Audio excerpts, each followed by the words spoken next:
Are you struggling with WordPress on Docker and facing the dreaded could not create directory error? You're not alone. Today, we're going to tackle this issue head-on and get your WordPress site up and running smoothly. I completely understand how frustrating it can be when you think you've set everything up correctly, only to be met with an error message. This is a common issue many users face when working with Docker and WordPress.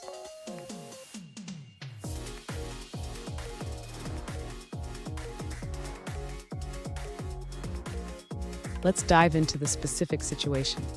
One user recently asked, how do I set the privileges properly to ensure WordPress can write into the mounted Docker volume? They had already tried adjusting ownership and permissions, but were still encountering issues. Sound familiar? Let's find a solution together. So what could be causing this error? It often comes down to permission issues between your host machine and the Docker container. Even if you've set the ownership correctly, Docker can sometimes have trouble accessing those files due to how volumes are mounted. And stick around. At the end of this video, I'll share a quick tip that can help you avoid these issues in the future.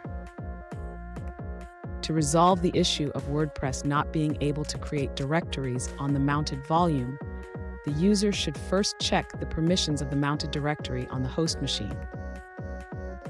Next, the user should ensure that the Docker container is running with the correct user permissions. By default, WordPress runs as the user www data.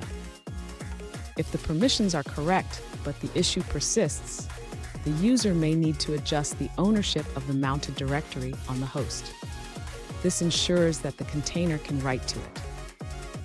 Finally, the user should restart the WordPress container to apply the changes. This can be done using Docker commands.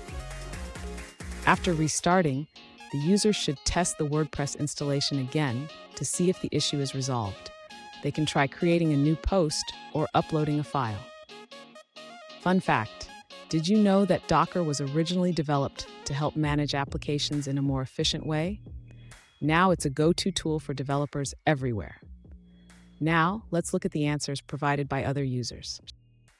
An alternative solution provided by another user suggests creating 2 folders, plugins, and uploads.